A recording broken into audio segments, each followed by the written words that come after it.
Most of us do not have an infinite amount of time or money left that we can just give it away to any, bozo who's asking us for that. But we tend to give in and give it to people who basically are saying to us, "Hey, loser." "Oh, geez, hi. We're all going out for drinks after work. You're totally coming. Put on your Sunday panties. I can't. Why? What are you doing? My mom is in town. Bring her. I can't. Why not? She's sick. She's almost sick. Oh, you're in luck. I'm a nurse. Well, in addition, she broke her hip. Today's your lucky day. I have a wheelchair in the car. We're poor. I'll buy. Of course you will. All right. Well, I'll see you at 7. I'll be there. This will be fun. What is with that? What do I say? DanO'ConnorTraining.com.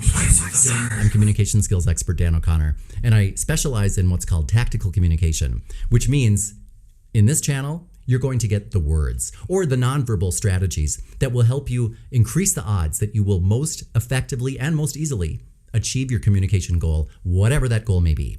And I come out with new lessons like this at least once a week. So make sure to subscribe to this channel for more things like this and hit the notification bell.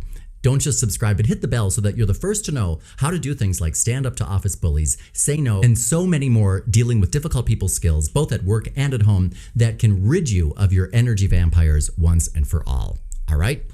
All right.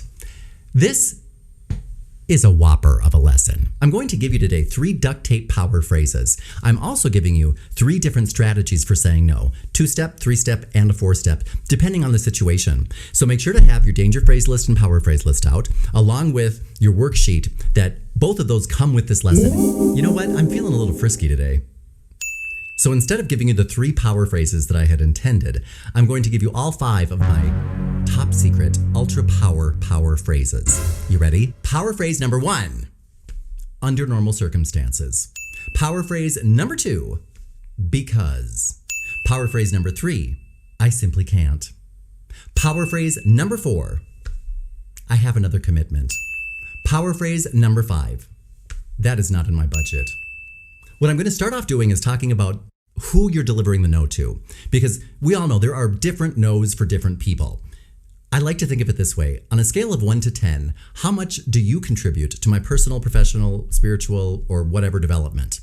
Because, if you're just some coworker who not only does not really contribute to my professional development, but tends to sabotage it whenever you can, I'm not going to try to remember all of my words for the 4-step saying no process that I use when I'm delivering it to, let's say, a customer who I really want to feel as good as possible about this no. Again, we have finite resources. Brain cells are some of those resources. And I don't want to spend more brain cells than I need to trying to think of, how am I going to say no to you? Why would I worry about that? You're a 2. 2, you're going to get the I simply can't. The I simply can't goes like this. When somebody asks you for money or time, just tell them, I can't. By the way, do me a favor. Jot down 1 word that describes what it is that people are asking you for the most. What is it that you struggle saying no to? Is it when people ask you for your time, your money, food, your clothes? What is it? Your children? What is it that people are asking you for that you have to say no to? Jot that in the description right now. You don't even need to stop the video. Just jot that in, because I need to know what is it that people are being asked for so that I can specifically address it in upcoming lessons, okay? Now, when the average person asks you for something and you say, oh, I can't do that. I can't give you that. What is the number 1 response that you get? Why? Why not? Why not? Why not? How come? In response to that, simply say, because I simply can't. And watch. Most people, when you do that, will be like, oh, okay, I understand, and leave you alone like you just gave them a reason. There's a reason why they do that. Studies show that when you use the word because, it makes whatever explanation, theory, or excuse that you give seem more logical. People buy it more when you use the word because. It tends to connect 2 things much more than if you do not have the word because. In fact, the studies that showed how this worked, what they did, they sent somebody to go budge in a line of people buying movie tickets. So the person would go like 100 times and go to the front of the line and say to the people who had been waiting in line for a long time, things such as, Hey, would you mind if I got in front of you? My girlfriend's waiting in the car. And most people would be like, Yeah, I'd mind. and they'd be like, Okay. then they had the people use the word because. So they would say, Hey, do you mind if I get in front of you because my girlfriend's waiting in the car? people were twice as likely to say, okay, go ahead. You know, that makes sense. I've been there. I've done that. I've had people waiting in the car, and then when you get back into the car, they're all mad. So I'm going to cut you a break and you can get in front of me. All because they used the word because. So don't underestimate that word and throw it in if people ask you, why not? Because I simply can't. And do not forget the broken record. The broken record is one of my favorite strategies because it makes our life so easy and shows a very clear message that we will not back down. You know, if you have kids, when you start explaining yourself or when you start shifting your story, kids know they've got you on the run. You know, so if you tell them things like, Eamon, no, you can't go to that party tonight. It's quarantine. Well, all my friends are gone. Well, that may be, but your friend's parents are kind of dumb and we're not, so you can't go. Yeah? Gina's mom was a doctor. What do you think about that, dum-dum? Well, you know, she's just a homeopathic doctor. I wouldn't say that that's, you know, like a MD. Oh yeah? Do you know how long you have to study to be a homeopathic doctor? And she, by the way, is a homeopathic doctor and an MD. You know, things just start to go on, and you're like, oh God. Because kids know, if I can get you to change your words, change your story, I've got you on the run. And they're going to keep pushing and pushing and pushing it until, what do? We start saying, you know, Eamon, that may be, but the answer is no. Well, all my friends are going, That may be, but the answer is no. well, I'd be home early. Well, that may be, but the answer is no. That may be, but the answer is no. You know, people might eventually do that to you. That's okay, because the answer that they're mocking or mimicking is no. And you want people to know your no means no. The clearest way to send that message and the easiest way, the one that uses the least amount of brain cells, is to simply say no, couple it with the broken record. Now let's watch that same scenario. Had that person simply had the I can't, I simply can't, coupled with the broken record. Hey, dessert. We're all going out for drinks after Hi. work. Put on your Sunday panties. You're totally coming. Oh, tonight I can't. Why? Why not? Because I can't. Well, why not? I simply cannot. What are you doing? Why I not? can't. Why? I can't. Why not? Because Why? I can't. Why? I can't. Why not? Because Why? I can't. Why not? I can't. I cannot. I Fine. can't. Have fun. This will be fun. So there you go. Is that simple or what? Now this 3-step process I like to use when you're more than a 2, but Hey, you're Dan, not this is really me, like buddy. a Don't mind 10. me. I'm just gonna take a nap And here. you're somebody that I do not want to hear me say no to. You know, for example, let's say that I have a customer, and under normal circumstances, we do not want to say no to customers, right? We want them to at least hear, Buddy's trying to rescue me from the fly. Our customers normally don't want to hear a no from us. You know what I mean? We want to at least make it sound like a yes. Theoretically, they want to hear, number 1, oh, you know what? I am a team player and I am on your team. And normally I'm here to help you. And I'm somebody who is a helper and I'm here to serve you. That's what they want to hear first. They also want to hear, however, these are the challenges that I'm facing right now. I'm going to give you a reason because that helps soften the blow. I'm not even going to give you the blow, but I am going to give you an alternative suggestion, something that I, instead of saying no to, say yes to. So while I don't say no, I am going to say yes.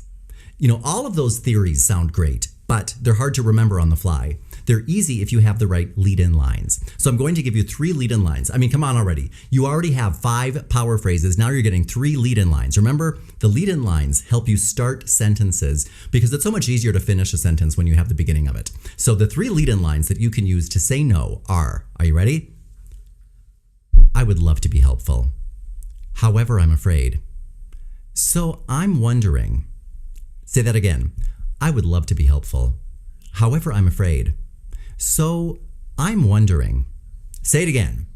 I'd love to be helpful. However, I'm afraid. So I'm wondering. In your flashcards, take out the flashcard that says, I'd love to be helpful. However, I'm afraid. So I'm wondering. That flashcard I recommend if you're in the business of customer service and you have to say no sometimes, but you struggle with it. Or if you have been told, you know, your emails can come off a little bit harsh. When you say no to people in an email, Try this freestyle script. It makes saying no so lovely, even in an email. You can wrap just about anything into, I'd love to be helpful, however I'm afraid, so I'm wondering. Let's say that, for example, a customer calls me up or writes me and says, hey, I just saw that I was charged $15 for an overdraft fee this month. I was wondering if I could get that waived. COVID. I would love to be helpful. However, I'm afraid that I've already waived 2 fees for you this month. And while I would like to, unfortunately, to keep our fees low for not just you, but for all of our customers, I can only waive them twice a month. However, I'm wondering, have you looked into overdraft protection? All you have to do is connect your savings account, and I see that you have one. The next time there was some oversight in your checkbook, no one would even be the wiser. And by Friday, when you go to balance your checkbook, you just put the money back into your savings where it was taken, and poof, problem solved. No one even had to know about it. So what do you say? Should I sign you up for that? Or, for example, let's say that your boss asks you to stay after work. Okay, my boss is a little bit more than a 2. Let's just say it's a supervisor, okay? You're just a supervisor, so get over it. It's not like you're Grand Poo-Bah. Hey Dan, we're all taking up a collection for some useless cause that really isn't going to get any better. And everybody's pitching in $20. It's not obligatory, but if you don't, we're all going to shame you from now on. So what do you say, $20? I would love to be helpful. However, unfortunately, I just don't have that in my budget this month. But I'm wondering, is there anything else that I could do maybe to help out? Something administrative? No, pretty much just the cash. So maybe $10? Again, I would love to help, but unfortunately, that's just not in my budget this month. However, I could help out doing something maybe administrative. How much money do you have on you? Again, I would love to help, but unfortunately, that is just not in my budget this month. But again, I'd be happy to help out and do something else, maybe administrative.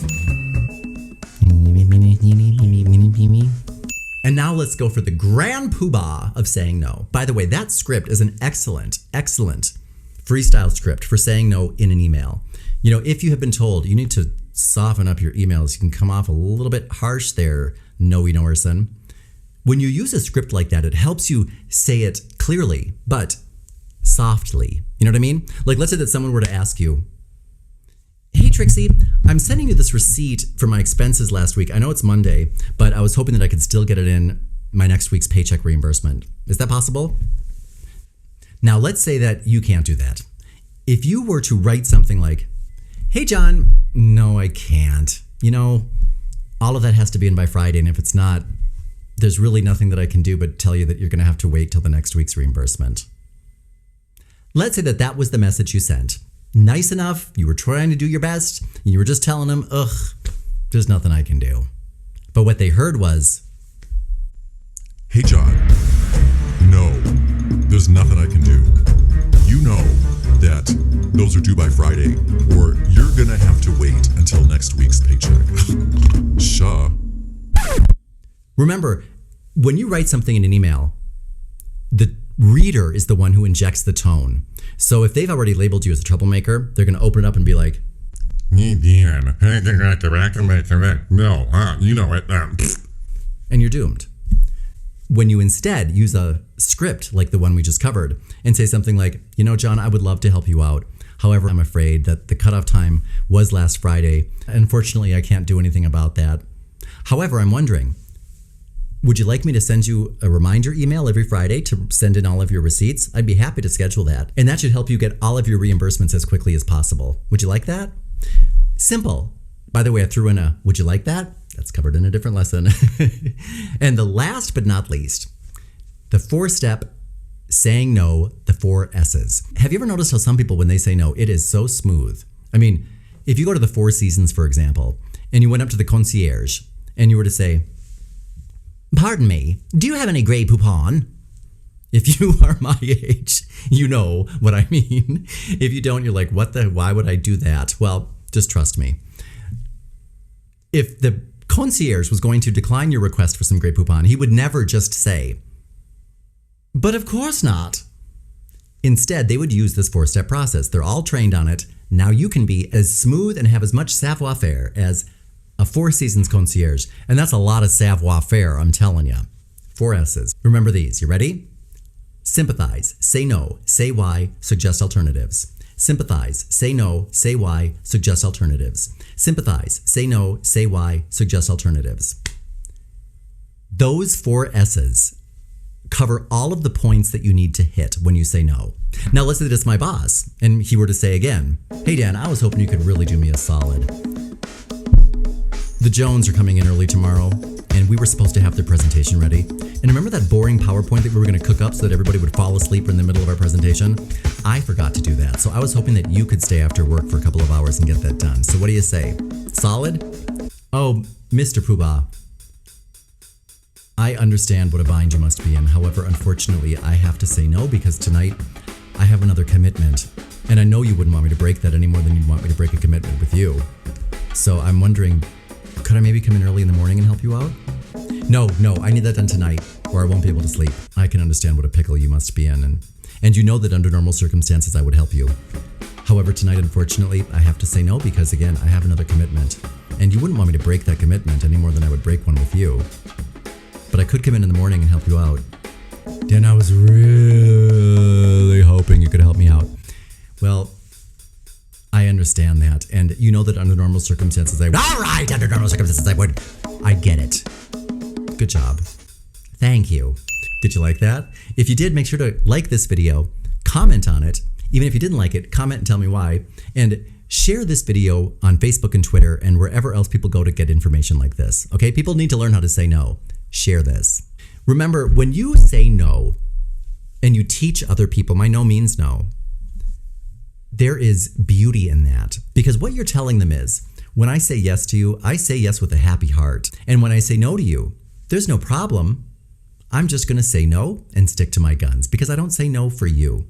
I say no for me.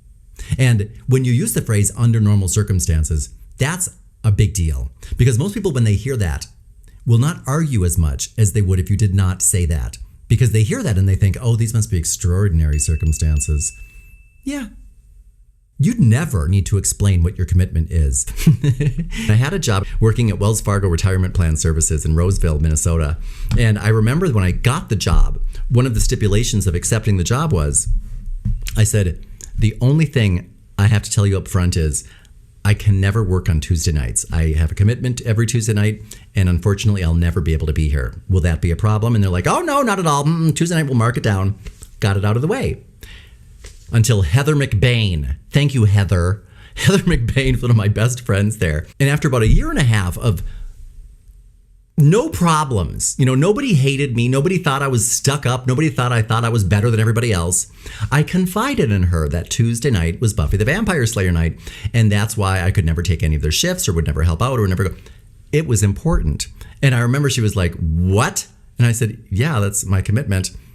And told everybody there that was my commitment. I still did not have to cover anybody on Tuesday night because that commitment was important to me. And now looking back on it, I'm so glad that I did that because I remember every one of those Tuesday nights with my dad. Loved it. Wouldn't trade it for any job. I have no idea what I would have done on a Tuesday night at Wells Fargo Retirement Plan Services. But I'm glad I never found out because that commitment that I had with my father was paramount. And whatever commitment that you have with yourself or whatever plans you have, you might have plans to sit on the couch, stuff potato chips in your mouth, and watch the Golden Girls rerun festival like Andrew does every Friday and Saturday night. That's okay. Well, it's not really that okay for Andrew, but it's okay if that's what you're going to do. Keep that commitment with yourself because you really can't say no with confidence, tact, and finesse to anyone until you start saying yes to yourself. That is a key. So remember, look at your calendar and ask yourself, how many things do I have scheduled for me? How important am I to me? Because we send ourselves messages all the time. What kind of message are you sending yourself? If you have trouble being assertive, if you have trouble with self-esteem, saying yes to yourself is a big deal. We receive messages from other people all the time that get built into our blueprint, our track, our speech patterns in our brain. It becomes who we are, the messages that we constantly receive from other people. It's very difficult to fight that. It's also very difficult to fight the message that you send yourself over and over and over again. And if you're sending yourself a message that your needs take a back seat, not only is that a slippery slope for you, but that's what you're teaching other people to do. How about instead doing the mindful thing, doing the loving thing, and teaching other people that your needs and their needs are just as valid and valuable and worthy as everyone else's needs. So they're allowed to say no just like you are. When you allow yourself to say no, you allow other people to say no.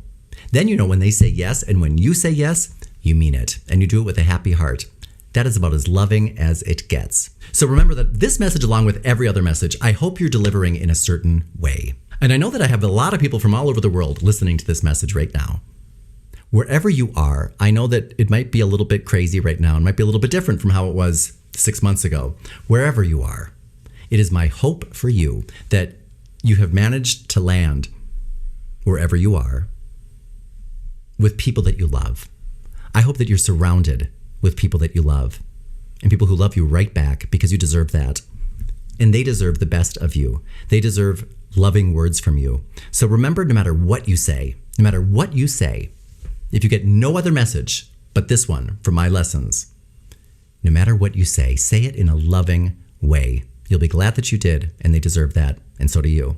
And if you need any help, that's what I'm here for. And if you have any questions or any comments, jot them down in the comment section below. And if you have a specific question, I'll try to answer it in a video just like this. And remember, if you have not yet done so, subscribe to this channel and stop by the link below to get your free materials that go along with this. In doing that, you'll be able to elevate the global dialogue one conversation at a time. You can do that, and I can help. If you need any, I'm here. For everybody here at Dan O'Connor Training, this is Dan O'Connor signing off. I'd love to row this boat with you, but unfortunately, I'm not able to row. You know what would be fun?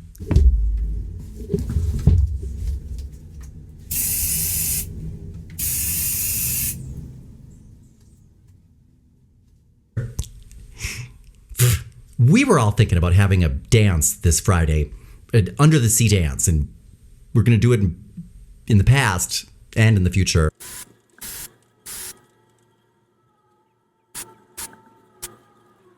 Are you a Mexican or an American? What? I'm what? I was really counting on you to have that American attitude, not the Mexican attitude. You're using racism now on me? What? Jesus.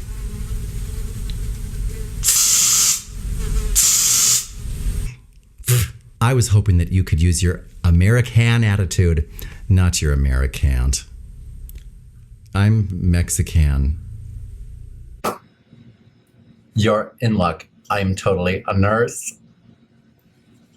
Woo! Jesus.